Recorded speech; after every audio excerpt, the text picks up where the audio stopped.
एक दिन राजा विक्रमादित्य और उसकी एक रानी के साथ थोड़ी बहस हो गई। रानी कहने लगी, मैं रूठ गई तो आपको मेरे जैसी रूपवती व गुणवान पत्नी कहाँ मिलेगी? राजा बोला, मैं तो तेरे से भी सुंदर व गुणवान ऐसी पत्नी ला सकता हूँ जिसका तू तो किसी तरह से मुकाबला ही नहीं कर सकती। रानी बोली, यदि ऐसे ही बोल रहे हैं तो फिर चौबोली को पहनकर लाओ तब जानू। राजा तो उसी वक्त चौबोली से प्रणय करने चल पड़ा। चौबोली बहुत ही सुंदर रूपवती गुणवान थी। हर राजा उससे प्रणय करने की इच्छा रखते थे, पर चौबोली ने भी एक शर्त रखी हुई थी कि जो व्यक्ति रात्रि के 4 प्रहरों में 4 बार उसके मुंह से बुलवा दे उसी से वह शादी करेगी, और जो उसे न बुलवा सके उसे कैद। अब तक कोई 107 राजा अपने प्रयास में विफल होकर उसकी कैद में थे। चौबोली ने अपने महल के आगे एक ढोल रखवा रखा था, जिसे भी उससे शादी करने का प्रयास करना होता था वह आकार ढोल पर डंके की चोट मार सकता था। राजा विक्रमादित्य भी वहां पहुंचे और ढोल पर जोरदार चोट मार चौबोली को आने की सूचना दी। चौबोली ने साय ही राजा को अपने महल में बुला लिया और उसके सामने 16 श्रृंगार कर बैठ गई। राजा ने वहां आने से पहले अपने 4 वीर जो अदृश्य हो सकते थे व रूप बदल सकते थे को साथ ले लिया था और उन्हें समझा दिया था कि उसके साथ चौबोली के महल में रूप बदल कर छुप जाएं। राजा चौबोली के सामने बैठ गया। चौबोली तो बोले ही नहीं, ऐसे चुपचाप बैठी जैसे पत्थर हो। पर राजा भी आखिर राजा विक्रमादित्य था। वह चौबोली के पलंग से बोला, पलंग चौबोली तो बोलेगी नहीं, सो तू ही कुछ, ताकि रात का एक प्रहर तो कटे। पलंग में छुपा राजा का एक वीर बोलने लगा, राजा आप यहाँ आकर कहाँ फंस गए? खैर मैं आपको एक कहानी सुनाता हूँ, आप हुंकारा दीजिए, कम से कम एक प्रहर तो कट ही जाएगा।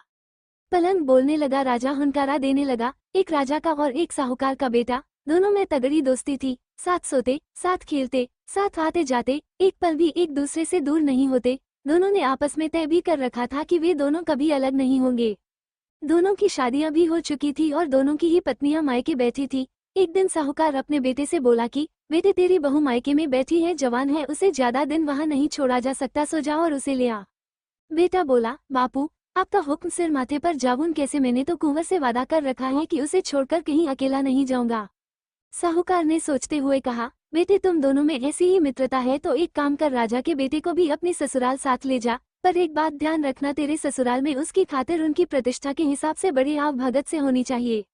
आखिर दोनों मित्र साहूकार के बेटे की ससुराल चल दिए। रास्ते में राजा का बेटा तो बड़ी मस्ती से वह मजाक करता चल रहा था और साहूकार का बेटा बड़ी चिंता में चल रहा था। पता नहीं ससुराल वाले कुंवर की कैसी खातिर करेंगे, यदि कोई कमी रह गई तो कुंवर क्या सोचेगा, आदि आदि। चलते चलते रास्ते में एक देवी का मंदिर आया, जिसके बारे में ऐसी मान्यता थी कि वहां देवी के आगे जो मनोरथ मांगो पूरा हो जाता, कोढ़ियों की कोढ़ मिट जाती, पुत्रहीनों को पुत्र मिल जाते। साहूकार के बेटे ने भी देवी के आगे जाकर प्रार्थना की, हे देवी माँ, ससुराल में मेरे मित्र की खातिर व आदर सत्कार वैसा ही हो जैसी मैंने मन में सोच रखा है। यदि मेरे मन की यह मुराद पूरी हुई तो वापस आते वक्त मैं अपना मस्तक काटकर आपके चरणों में अर्पित कर दूंगा। ऐसी मनोकामना कर वह अपने मित्र के साथ आगे बढ़ गया और ससुराल पहुंच गया। ससुराल वाले बहुत बड़े साहूकार थे, उनकी कई शहरों में कई दुकानें थी, विदेश से भी वे व्यापार करते थे, इसके लिए उनके पास अपने जहाज थे। पैसे वाले तो थे ही, साथ ही दिलदार भी थे। उन्होंने अपने दामाद के साथ आए राजा के कुंवर को देखकर ऐसी मान मनोहार व आदर सत्कार किया कि उसे देखकर राजा का कुंवर खुद भौचक्का रह गया। ऐसा सत्कार तो उसने कभी देखा ही नहीं था। दोनों 10 दिन वहां रहे, उसके बाद साहूकार के बेटे की वधू को लेकर वापस चले। रास्ते में राजा का बेटा तो वहां की आदर सत्कार की प्रशंसा ही करता रहा। साहूकार के बेटे ने जो मनोरथ किया था वो पूरा हो गया। रास्ते में देवी का मंदिर आया तो साहूकार का बेटा रुका, बोला, आप चले, मैं दर्शन कर आता हूँ। राजा का बेटा बोला, मैं भी चलूं, दोनों साथ साथ दर्शन कर लेंगे। साहूकार का बेटा, नहीं, मैंने अकेले में दर्शन करने की मन्नत मांगी है, इसलिए आप रुकिए। साहूकार का बेटा मंदिर में गया और अपना सिस काटकर देवी के चरणों में चढ़ा दिया। राजा के कुंवर ने काफी देर तक इंतजार किया, फिर भी साहूकार का बेटा नहीं आया तो वह भी मंदिर में जा पहुंचा। आगे देखा तो मंदिर में अपने मित्र का कटा सिर एक तरफ पड़ा था और धड़ एक तरफ। कुंवर के पैरों तले से तो धरती ही खिसक गई। ये क्या हो गया? अब मित्र की पत्नी और उसके पिता को क्या जवाब दूंगा? कुंवर सोच में पड़ गया कि इस तरह बिना मित्र के घर जाए लोग क्या क्या सोचेंगे। आज तक हम अलग नहीं रहे, आज कैसे हो गए? ये सब सोचते सोचते और विचार करते हुए कुंवर ने भी तलवार निकाली और अपना सिर काट कर डाला। उधर साहूकार की वधू रास्ते में खड़ी खड़ी दोनों का इंतजार करते करते थक गई तो वह भी मंदिर के अंदर पहुंची और वहां का दृश्य देख हक्की बक्की रह गई। दोनों मित्रों के सिर कटे शव पड़े थे, मंदिर में लहू बह रहा था। वह सोचने लगी कि अब उसका क्या होगा, कैसे ससुराल में बिना पति के जाकर अपना मुंह दिखाएगी, लोग क्या क्या कहेंगे। ये सोच उसने भी तलवार उठाई और जोर से अपने पेट में मारने लगी। तभी देवी माँ ने प्रकट हो उसका हाथ पकड़ लिया। साहूकार की वधू देवी से बोली, हे देवी, छोड़ दे मुझे और मरने दे, इन दोनों का तूने भक्षण कर लिया है, अब मेरा भी कर ले। देवी ने कहा, तलवार नीचे रख दे और दोनों के सिर उठा और इनके धड़ पर रख दे, अभी दोनों को पुनर्जीवित कर देती हूँ। साहूकार की वधू ने झट से दोनों के सिर उठाए और धड़ों के ऊपर रख दिए। देवी ने अपने हाथ से उन पर एक किरण छोड़ी और दोनों जीवित हो उठे। देवी अंतर्ध्यान हो गई, पर एक गड़बड़ हो गई। साहूकार की बहू ने जल्दबाजी में साहूकार का सिर कुंवर की धड़ पर और कुंवर का सिर साहूकार की धड़ पर रख दिया था। अब दोनों विचार में पड़ गए कि अब ये पत्नी किसकी, सिर वाले की या धड़ वाले की। पलंग बोला, हे राजा विक्रमादित्य, आप न्याय के लिए प्रसिद्ध हैं, अतः आप ही न्याय करें, वह अब किसकी पत्नी होगी। राजा बोला, इसमें पूछने वाली कौन सी बात है, वह महिला धड़ वाले की ही पत्नी होगी। ये सुनते ही चौबोली बोली चमकी, गुस्से में भर कर बोली, वाह राजा वाह, बहुत बढ़िया न्याय करते हो, धड़ से क्या लेना देना, पत्नी तो सिर वाले की ही होगी, सिर बिना धड़ का क्या मोल। राजा बोला, आप जो कह रही हैं वही सत्य है। बजा रे धोली धोल। चौबोली बोली, पहला बोल, और धोली ने धोल पर जोरदार डंका मारा। दे। अब राजा ने चौबोली के कक्ष में रखे पानी के मटके को बतलाया, हे मटके, एक प्रहर तो पलंग ने काट दी, अभी भी रात के 3 प्रहर बचे हैं, तू भी कोई बात बता ताकि कुछ तो समय कटे। मटका बोलने लगा। राजा हुंकार देता गया, मटका, एक समय की बात है, एक राजा का बेटा और एक साहूकार का बेटा बचपन से ही बड़े अच्छे मित्र थे, साथ रहते, साथ खेलते, साथ खाते पीते। एक दिन उन्होंने बचपने व नादानी में आपस एक वचन किया कि जिसकी शादी पहले होगी वह अपनी पत्नी को सुहाग रात को अपने मित्र के पास भेजेगा। समय बीता और बात आई गई हो गई। समय के साथ दोनों मित्र बड़े हुए तो साहूकार ने अपने बेटे का विवाह कर दिया। साहूकार की बहू घर आ गई। सुहाग रात का समय, बहू रमझम करती 16 श्रृंगार की अपने शयन कक्ष में घुसी। आगे देखा साहूकार का बेटा, उसका पति मुंह लटकाए उदास बैठा था। साहूकारनी बड़ी चतुर थी, अपने पति की ये हालत देख बड़े प्यार से हाथ जोड़कर बोली, क्या बात नाथ, क्या आप मेरे से नाराज हैं? क्या मैं आपको पसंद नहीं हूँ, या मेरे माँ बाप ने शादी में जो दिया वह आपको पसंद नहीं? मैं जैसी भी हूँ आपकी सेवा में हाजिर हूँ। आपने मेरा हाथ थामा है, मेरी लाज बचाना अब आपके हाथ में है। साहूकार बोला, ऐसी बात नहीं है, मैं धर्म संकट में फंस गया हूँ। बचपन में नादानी के चलते अपने मित्र राजा के कुंवर से एक वचन कर लिए था जिसे न निभा सकता न तोड़ सकता। अब क्या करूँ, समझ नहीं आ रहा, और न ही वचन के बारे में बताना आ रहा। ऐसा क्या वचन दिया है आपने, कृपया मुझे भी बताएं। यदि आपने कोई वचन दिया है तो उसे पूरा भी करेंगे, मैं भी आपका इसमें साथ दूंगी। साहूकार पुत्र ने अपनी पत्नी को न चाहते हुए भी बचपन में किए वचन की कहानी सुनाई। पत्नी बोली, हे नाथ, चिंता ना करें, मुझे आज्ञा दीजिए, मैं आपका वचन भी निभा लूंगी और अपना धर्म भी बचा लूंगी। ऐसा कह पति से आज्ञा ले साहूकार की पत्नी 16 श्रृंगार किए कुंवर के महल की ओर चली। रास्ते में उसे चोर मिले, उन्होंने गहनों से लदी साहूकार पत्नी को लूटने के इरादे से रोक लिया। साहूकारनी चोरों से बोली, अभी मुझे छोड़ दीजिए, मैं एक जरूरी कार्य से जा रही हूँ, वापस आकर सारे गहने जेवरात उतार कर आपको दे दूंगा, ये मेरा वादा है, पर अभी मुझे मत रोकिए, जाने दीजिए। चोर बोले, तेरा क्या भरोसा, जाने के बाद आए ही नहीं, और आए भी तो सिपाहियों के साथ आए।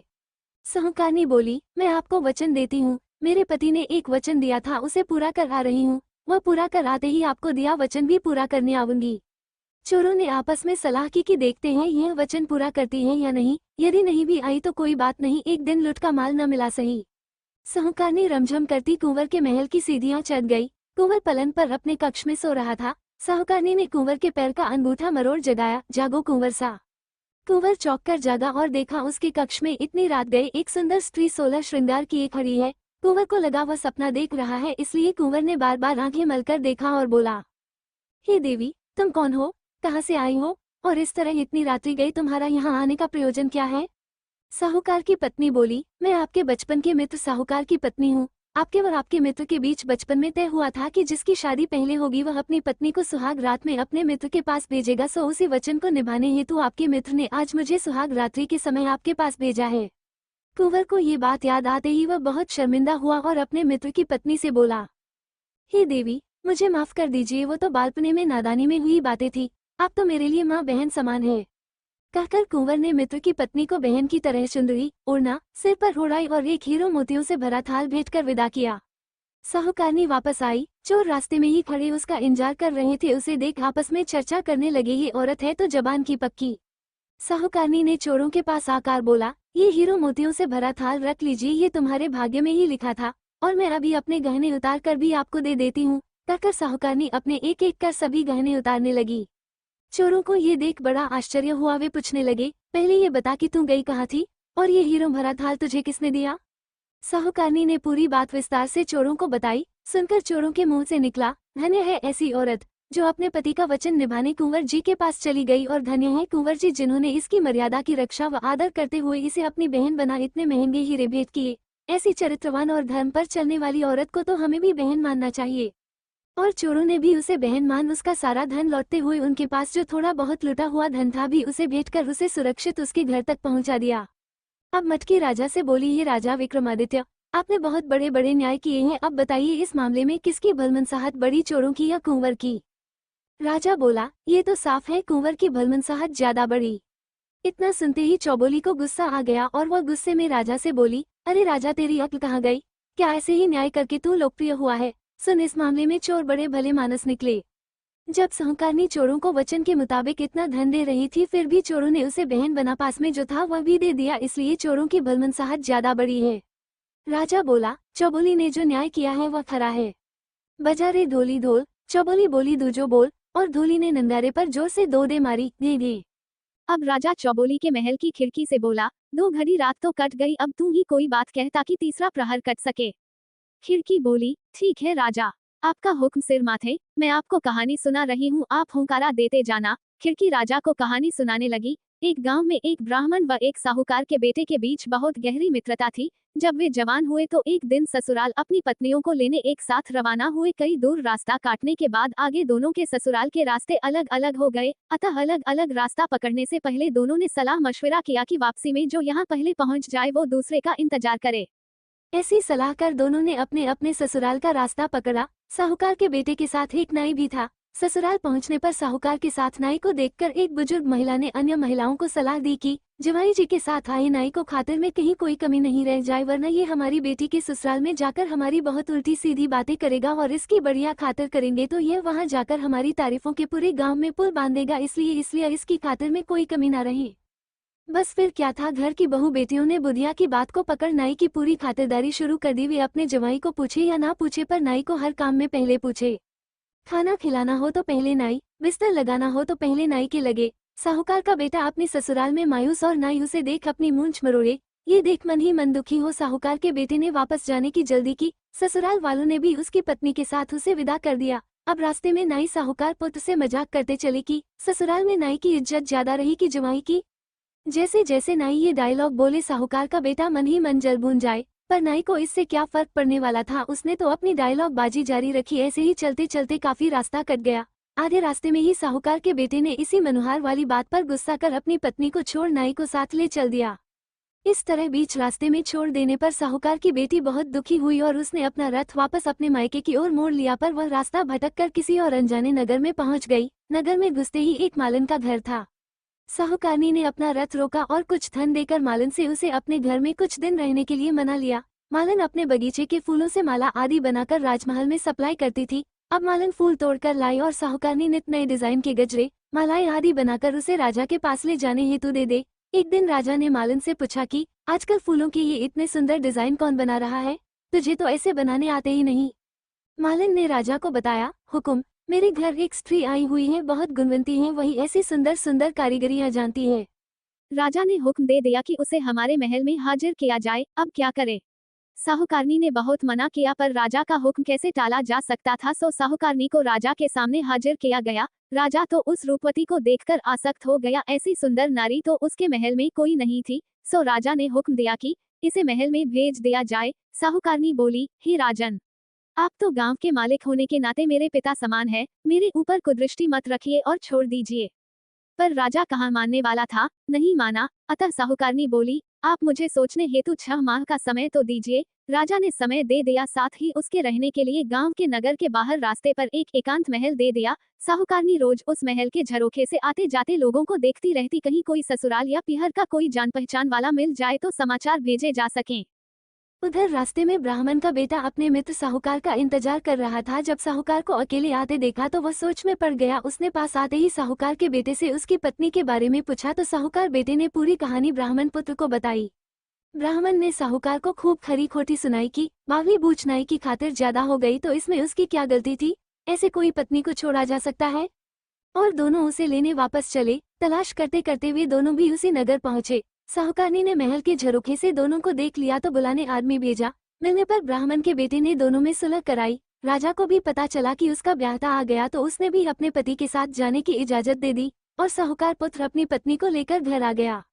कहानी पूरी कर खिड़की ने राजा से पूछा, हे राजा, आपके न्याय की प्रतिष्ठा तो 7 समंदर दूर तक फैली है, अब आप बताएं कि इस मामले में भलमनसाहत किसकी, साहूकार की या साहूकारनी की? राजा बोला, इसमें तो साफ है, भलमनसाहत तो साहूकार के बेटे की, जिसने छोड़ी पत्नी को वापस अपना लिया।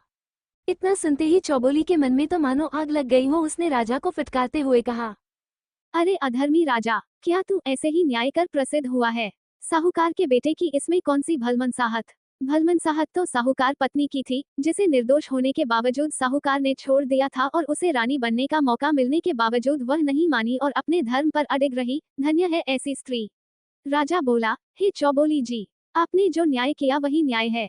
बजा रे ढोली ढोल। चौबोली बोली तीजो बोल, और ढोली ने नंगारे पर जोर से धे धे कर 3 ठोक दी।